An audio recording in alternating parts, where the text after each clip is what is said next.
Michael Nagy here with Jiggy Jag TV and DiscoveringBands.com, and I'm here with SPANKTHENUN. How you doing today? Doing good. How you doing, Michael? Doing good. Good to have you. So you want to tell us a little about the project? All right, so SPANKTHENUN, we're kind of a, I would say, industrial, dark wave, electro kind of band. We're the first album came out in January, and it's really kind of our ode to the early 90s, mid 90s of kind of the scene back then, you know, when the peak of KMFDM, Frontline, Skinny Puppy, all those mainstays and legends. And it's not like I don't think anyone would listen to it and say, oh, that's a ripoff or a remake of anything, but you could definitely hear the influences.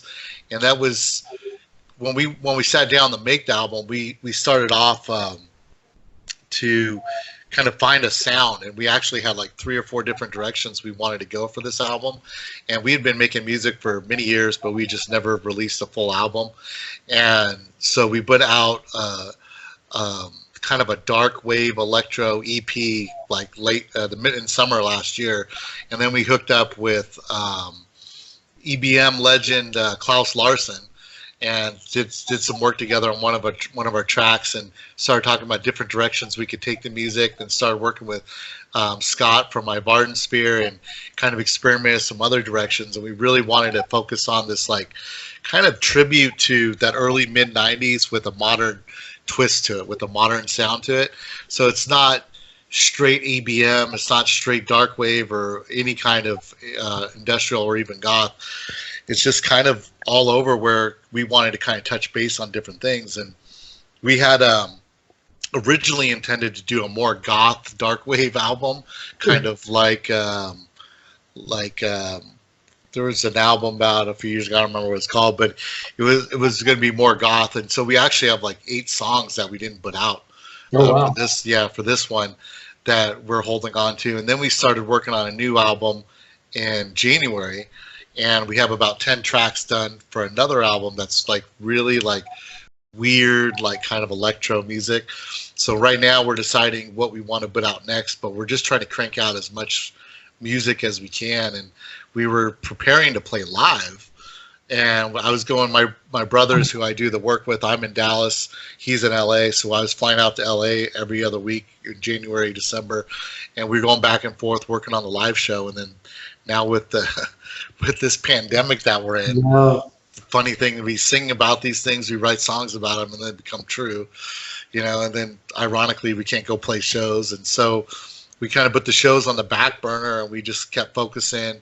I went heads down kind of on remixes. So I've got about 10 remixes that we did, and my brother started just cranking out new music. So we've been working on just as much new stuff as we can, whether it's remixes, working collaborations.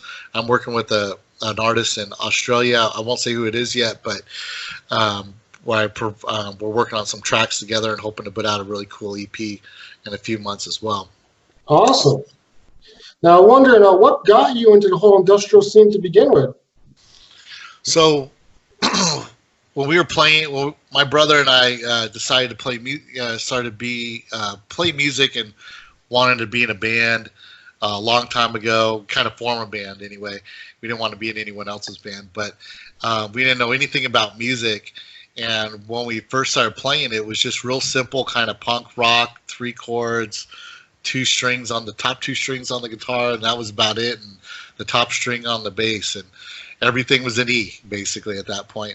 And we sounded more like kind of a punk rock Joy Division with aspirations towards Love and Rockets. That's what it kind of started with. And then ironically, the first night, our first gig, we played at a club called the Vampire Lounge. That's had to play at a place called the Vampire Lounge. Right, that's cool. Yeah, and so we were the opening. There was 2 opening bands. We were the second opening band. We never played a live show before. I don't even remember who the opening band was. Someone's not around anymore.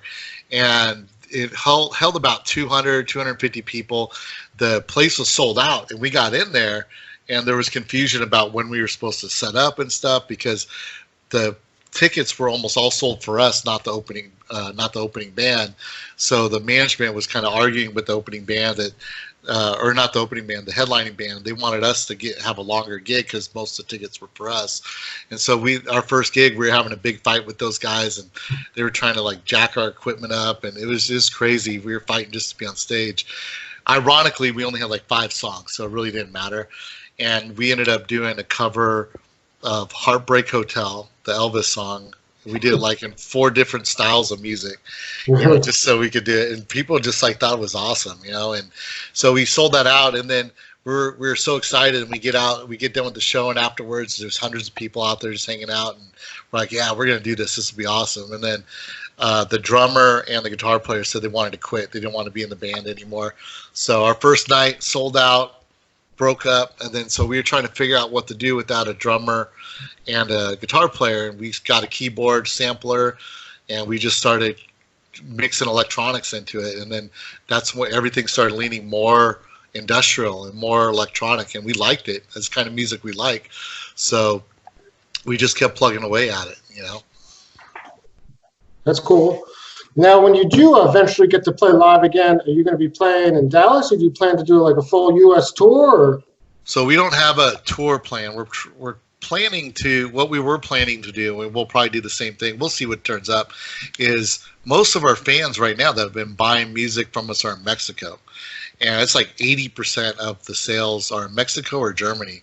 So we're looking at doing some festivals that are either in Mexico or near Mexico, like in South Texas, or California maybe, or Nevada or Arizona, and then also in Germany as well. So we definitely want to go where people are buying the music, and then we want to hit a couple places, festivals where we can kind of get a bigger audience in the U.S.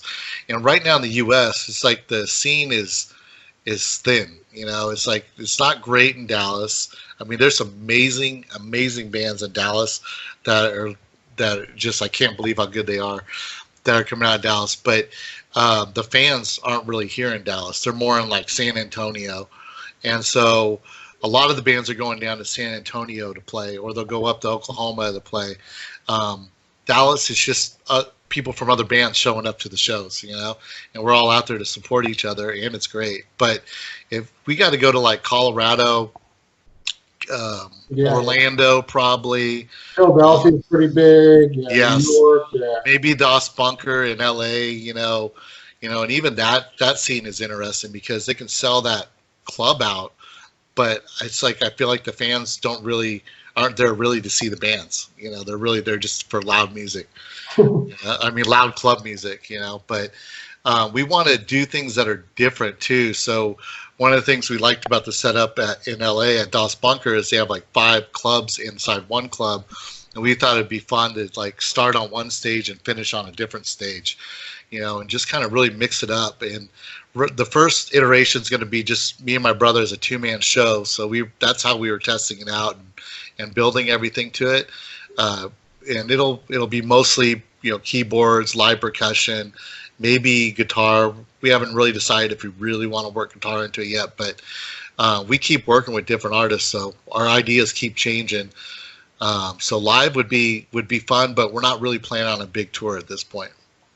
Yeah, nobody really knows what to expect right now, which I was going to say, how are you handling this whole quarantine process right now?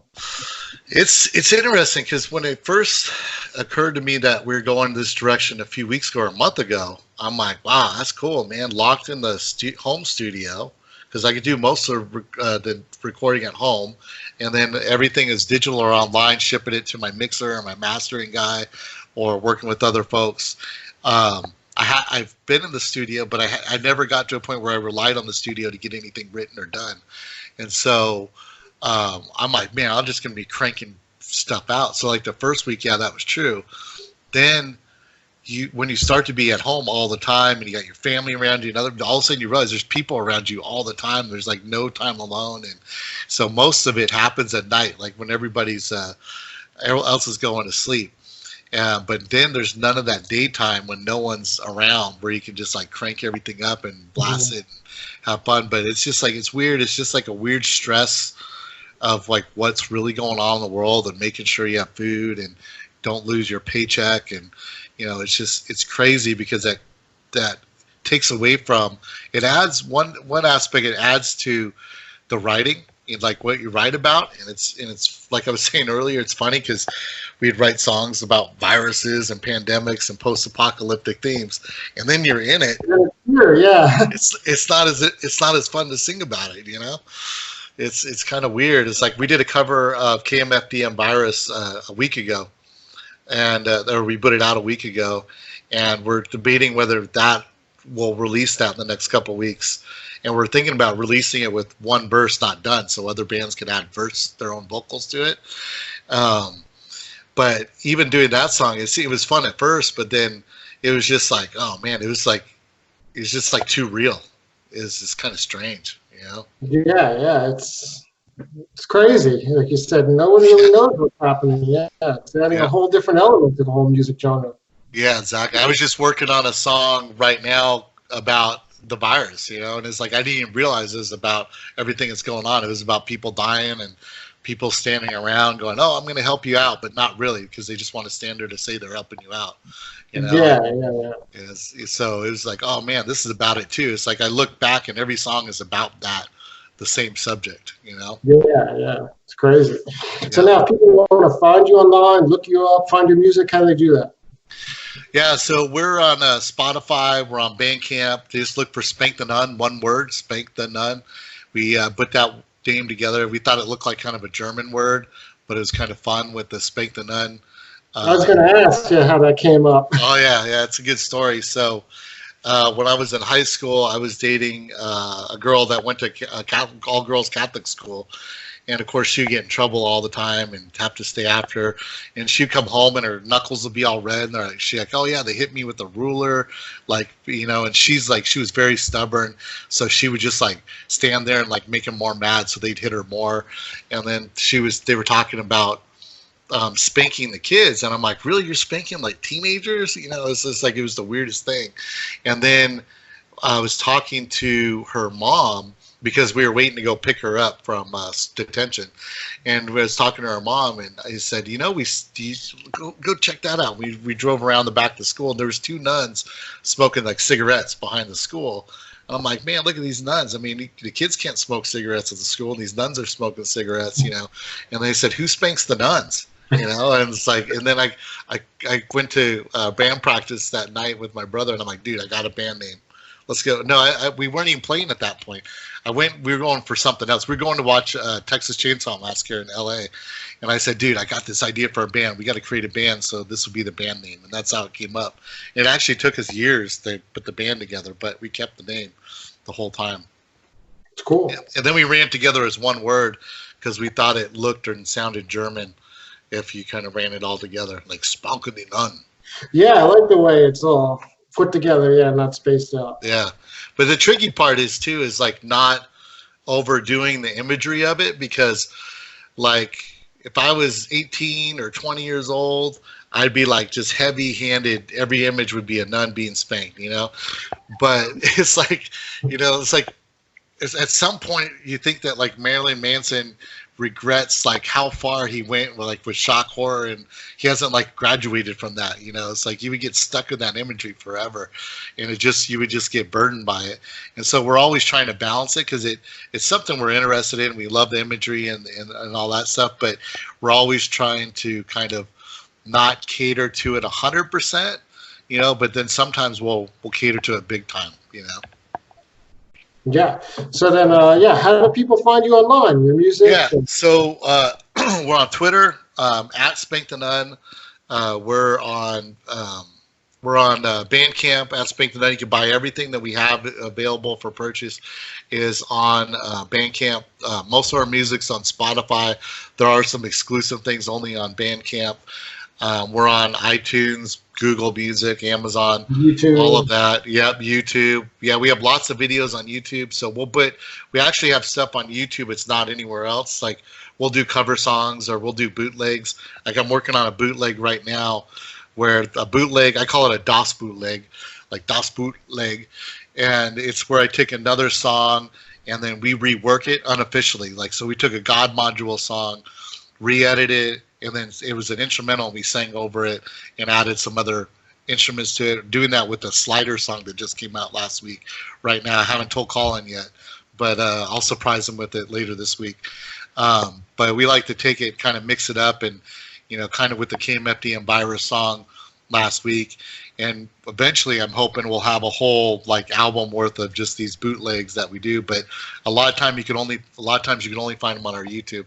We also have a website, SPANKTHENUN.com, so everything's there as well. Cool. What are some singles that people can look up? Yeah, so we have 4 singles for the current album, or before the current album. So we have Mind Control, which is Mind Control single, which has the Rotting Meat remixes by Vardensphere and by Leatherstrip. And then we have the Slow Suicide singles, which is remixed by Assemblage 23, which is an awesome kind of goth electronic. That was actually the original direction we were going. So we have a bunch of songs that are that style that we haven't released yet. But and it's also a badass remix by Slider on there. And it has more of a KMFDM kind of aggressiveness to it that we really were. That's where we decided to go more that direction. And then we have a new single that'll be coming out soon. It was supposed to come out already. I'm waiting for one remix to come back, but it's going to be called Glitch, Burn, Kill, and it's going to be remixes of those 3 tracks from the current album of Glitch, Burn, and Kill. And we got 10 or 12 remixes that we're putting on there. So when I get that final remix back, I'm put that out there. You can hear a lot of our remix tracks by listening to some of the shows on Mixcloud, like Cyber Age Radio, Boot Stomp Industrial, Dark Indulgence. There's a bunch of those. You just look up the top industrial shows, you'll see that's where we put a lot of remixes. We just put out a Stalsbarg just did a remix for us of Glitch that's just like aggressive, mean, gritty. It's just amazing. So we're just trying to meet with anyone we can, reach out to everybody that's stuck in their studios and go do remixes and collaborate together and just put out as much content as possible. Cool. I hope this video reaches a lot of people and you can collaborate with even more artists. I hope so, man. I like what you're doing, Michael. You did good stuff. And I hear about a lot of bands through you and see your videos. Sometimes that's the first time I've ever heard of them. Cool. Yeah, it's awesome to have you on here because I've been following you for a long time too, so it's cool. Yeah, I appreciate it, man. Well, it was good having you and talking with you, and everyone look him up. All right. Thanks, brother.